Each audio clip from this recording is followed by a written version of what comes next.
This is Jeff Rose from GoodFinancialCents.com. Welcome back to GFC TV. In this edition, I'm going to answer another reader question.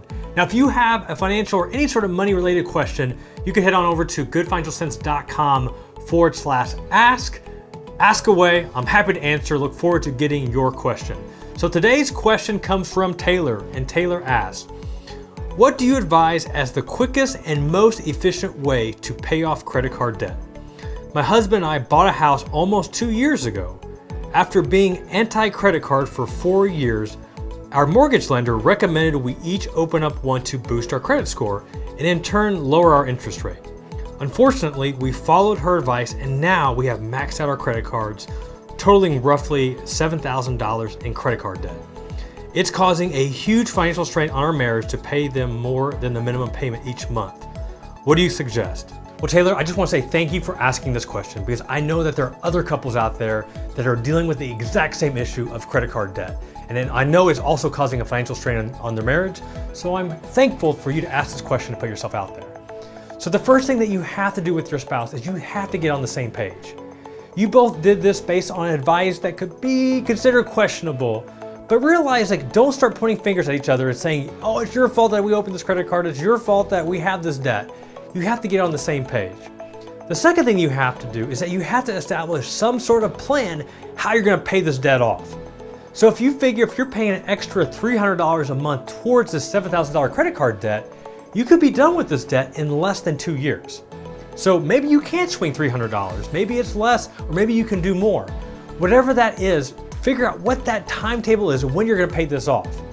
Other things that you can do is figure out how maybe you can apply more money. Maybe you can get a side hustle and earn extra income on the side and apply that towards paying off that credit card debt. Or maybe you bought something with that credit card that you don't need anymore, or you have other stuff around the house that's just collecting dust and really serves no purpose that you can sell somewhere to earn extra money. And where can you sell it? Well, you've got Craigslist, you've got eBay, you have Facebook. There are so many people out there that are looking for your stuff that you can sell to earn some extra money to pay off their credit card debt. The third thing that you have to do as well is identify how it happened, what happened. You opened up this credit card to build your credit score, which was great, but now you have $7,000 of credit card debt. If you were so anti-credit card debt beforehand, what happened? What changed? What allowed you to go from no credit card to having $7,000 of credit card debt? You have to identify how it happened so that number 4, you can put up safeguards to prevent yourself from doing it again. Because if you go out there and earn extra money and sell stuff on Craigslist and pay off this credit card debt, to find yourself in the exact same spot that you're in today, then it really was pointless. So you have to figure out what had happened and to prevent yourself from going down that path again. Now, a few fun ways that you can safeguard yourself from getting into credit card debt again is, 1, you can cut it up. Now, if you close your credit card, that could cause a temporary strain on your credit score. But the reality is, if you know yourself and you know that that danger of getting to credit card debt again is possible, then I would suggest not just cutting it up, but also closing it.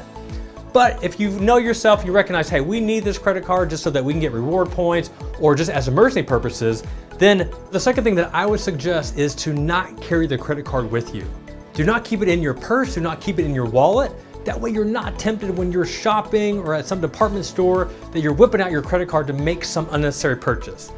Now, the other thing too at home is that do not keep that credit card by your computer, especially if you have an Amazon Prime membership and you're doing that one-click buy. It is so easy to enter in your credit card information, click buy, boom, guess what? More credit card debt. So put those safeguards in place to protect you from getting into more credit card debt later on. If you have any more questions like this, I want to hear them from you. Head on over to GoodFinancialCents.com/ask. Ask your question, I'll get you an answer. This is Jeff Rose. Until next time, take care.